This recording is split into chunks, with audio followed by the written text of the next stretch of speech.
naghisgot og mga hari nga motungha sa kalibutan katong upat ka dagkong mananap nga murag dunay pagkangaan og tao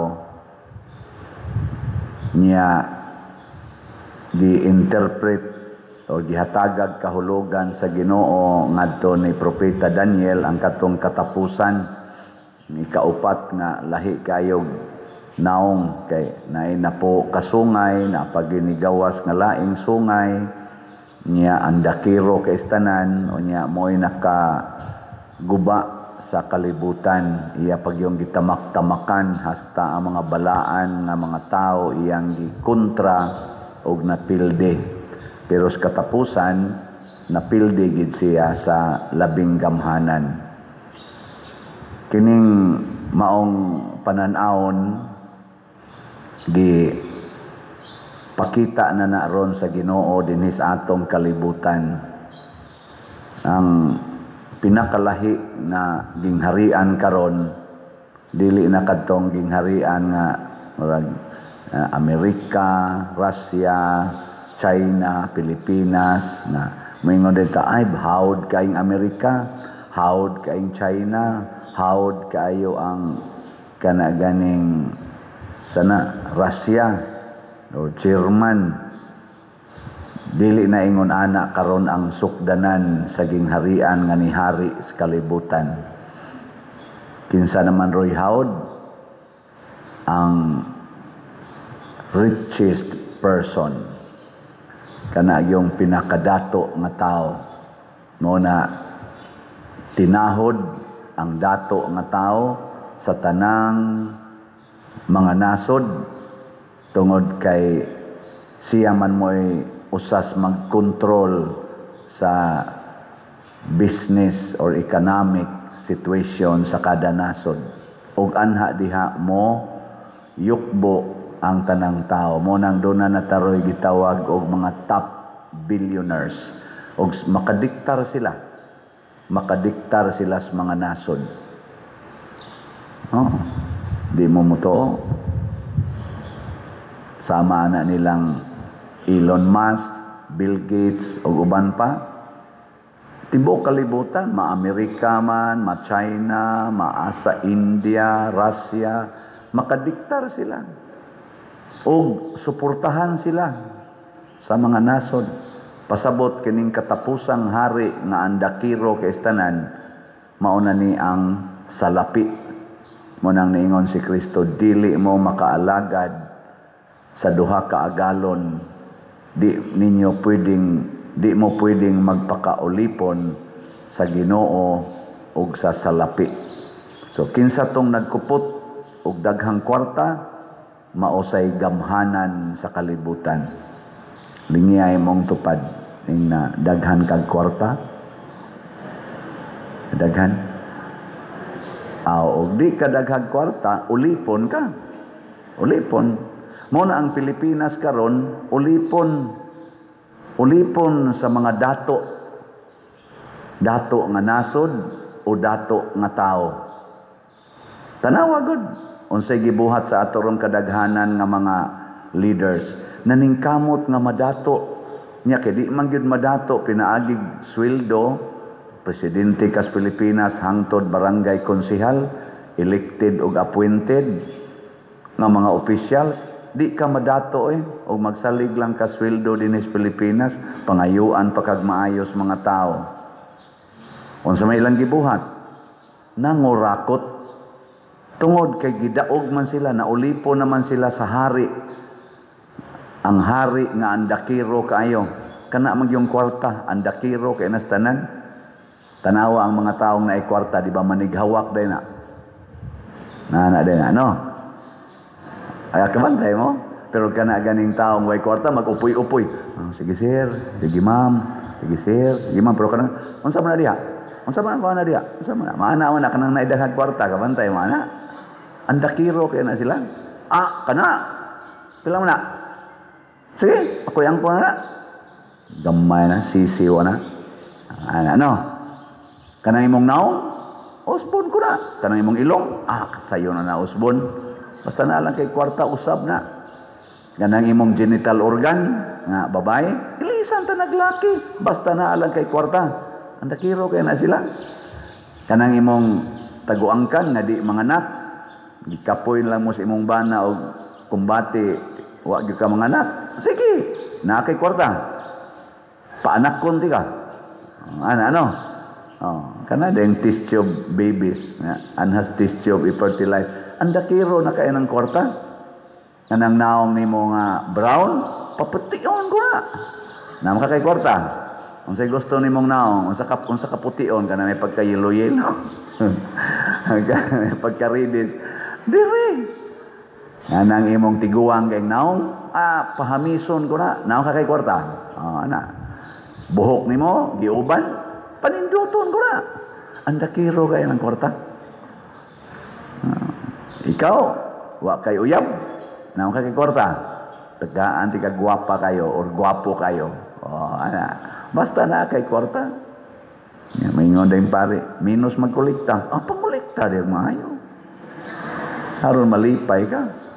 Kay gwa kay kwarta, di ka malipay. Mo dyan na ilang isulti karos kalibutan. Ugwa kay kwarta, alaot ka. Alaot ka. Luoy kay ka, ugwa kay kwarta. Kasagaran sa nagpa-counseling nako, mga bana mag-asawa, kasagaran yun ang sinugdanan nganong nabungkag ang ilang pamilya tungod Diyos pagpangitag kwarta. Pader, gipatay-patay na akong lawas dito sa abroad. Haron lang yun in taon, masuportahan. Unsa may gibaos aning panuay, pader, nangabit man hinuon. Pag uli nako, di naman mo ila nako, pader. Pagkasayang sa akong paningkamot, pila ka tuig kong gaantos dito, pagbalik na ko, maura ni ibaw sa panuwaing dako. Ana, na ko mao na pagaingnon, you cannot buy love. Sama, di ba namtoy kanta ang Beatles, no? Can't buy me love. Mo kay ba na? Kamu ba mga tiwasonon ba na? Can't buy me love. Mga Beatles ba kanta? Ay kamo mga tiwasonon kabati mo na eh. Ang kwarta di gyud kapalit og gugma. Unsa may maka tinuod gyud nga gamhanan matud pa diri sa atong unang pagbasa, ang mga bulahan kadtong pinili sa Dios sa katapusan mudaog yun og panag-iyahon niya ang tibuok kalibutan or nila ang tibuok kalibutan. Kinsa man ning tibuok kalibutan, dili ning kalibutan na karon. Kay matumpag man makuan man matapos man kadtong bag-ong langit ug bag-ong yuta. Ang manag-iya ra didto ang mga bulahan, ang mga Lazarus. Kato ba si Lazaro ba? Pero ang mga dato, asa mang dato? Nagamhanan kay dinhi, siging kaon, inom, hala, party, concert, alab, suyo, panab, drugas, bisyo. Asa man sila padong? Lingay mong tupad. Ing naapil ka kas pinili is Ginoo. Pangutan ba? Naapil ka o adto ka kadtong kalayo nga way pagkatapos. Mao na ugma magrally ang simbahang Katoliko, sumpay ni sa rally sad niadtong niaging mga Domingo nagipasiugdahan sa mga sektor sa mas Iglesia ni Cristo, mao gi number 1 ato, GIL, GC o mga maisog o uban pang mga sektor kadtong mga retired general karon sumpay na sad ang simbahang Katoliko, mao gyapon pangayoon paghunong aning korupsyon, pagbarog sa atong mga leader sa atong nasod, unta pag-practice aning transparency o accountability. Pasabot ani tanang sektor sa atong katilingban ni reklamo na gyud nining atong korupsyon. Ang pangutana, kinsa may ipinpoint sa ato karong mga rally nga maoy utok sa korupsyon. Kinsa kaha, pariha ka sila gipinpuin. Kinsa may gipinpuin sa Iglesia ni Cristo, sa KOJC o guban pang mga leaders nga nagrally atong niaging mga simana. Kinsa man say ipinpuin kaha sa ato karong magrally nga mga Katoliko karong ugma. Lingay mong tupad ina, kinsa ka para nimo ang utok yun aning corruption sa Pilipinas. Sige. Kung gamito nato ang kaalam nga Diyos nun, ang ato ra yung ipinpoint maugyod ang yawa. Ang yawa maugyod utok sa korupsyon. Gikorrupt gid niya. Hasta gani ang mga angels. Murag 1/10 sa mga angels or 1/3 ba to, 1/4 ba to, limot naman ko. Sa mga angels sa langit, iyang na-corrupted og ni batok sa Ginoo. Munang gitawag na ron sila mga fallen angels, gipanguluhan ni Satanas. Kining mga leaders nato karon nga mga kurakot kaayo, mga ulipon ra ni sila sa yawa. Lingay mong tupad ing nakinsa man kang ulipon. Angutan na, nganong imo manang gikuluran ang imong buhok, kinsa man kang ulipon. Nganong imo manang gibadlisan imong kilay, kang kinsa man kang ulipon. Nganong nagpalaygit man ka, kinsa man kang ulipon. Nganong gasigi man ka gamit ang mga pills, mga ayudi, kondom, ug uban pa, kinsa man kang ulipon. Nganong gasigi man kag pangawat diha sa kwartas gobyerno o kwarta sa simbahan, kinsa man kang ulipon. Nganong gasigi man kag tukod og mga balay anang mga tao nga nangawadag balay, kinsa man kang ulipon.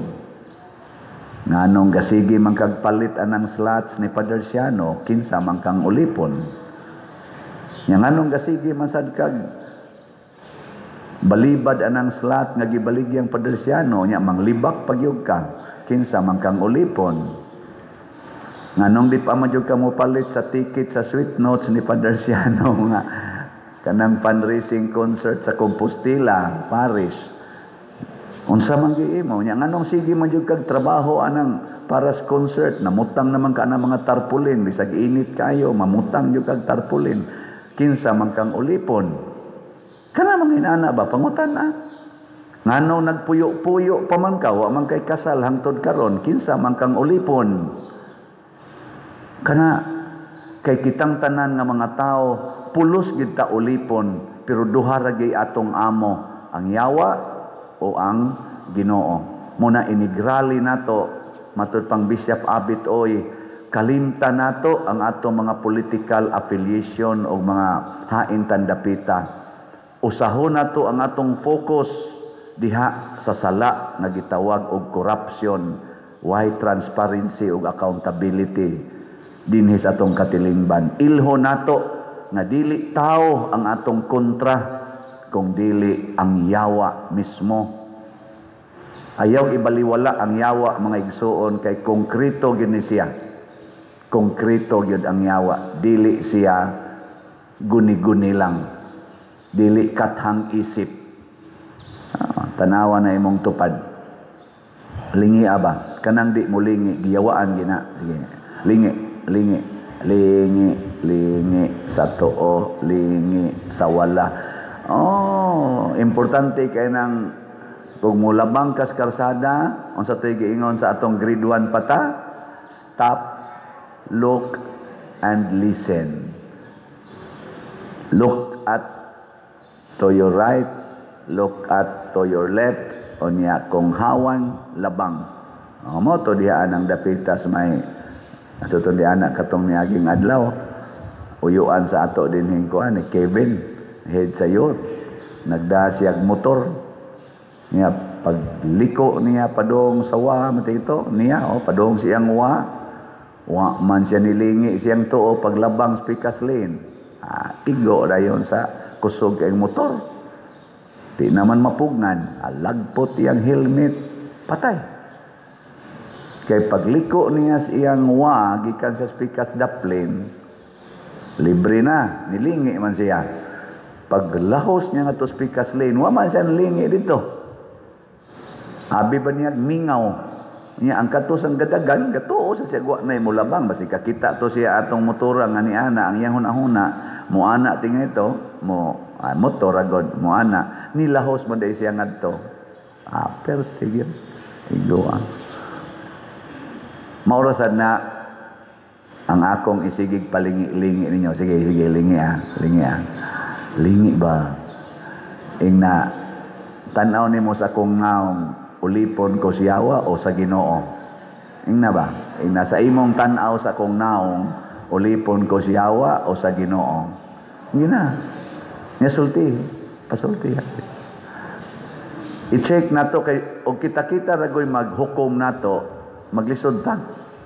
Maglisod.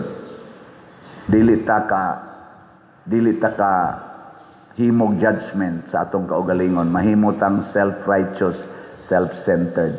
Ang reaction Diyos mga tao, kinsa maroy tan-aw ninyo ulipon sa yawa o ulipon sa Ginoo, di yun non perfect, dulduo lang si Marcos o si Duterte. Ang mga Marcos group o mga Duterte group ay lamog tingog. Anong imagine na lang ba? Na-deny ra ba ang interim release ni President Duterte unsa man tungod to sa iyang pagka-naong og ulipon siyawa o ulipon sa Ginoo? Kita na lang mo analyze ana. Og unsa may mahitabo kung ulipon ta siyawa, jutay ra ang malipay nato, daghan ang maguol. Tungod nato ba, kung ulipon ta siyawa, jutay ra ang malipay, daghan ang maguol. Tingali, malipay nimo mga 100 ra kabuok, pero millions ang maguol nga mga tao. Pero kung ulipon kas Ginoo, jutay ra ang masuko nimo, pero daghan kaayo ang malipay.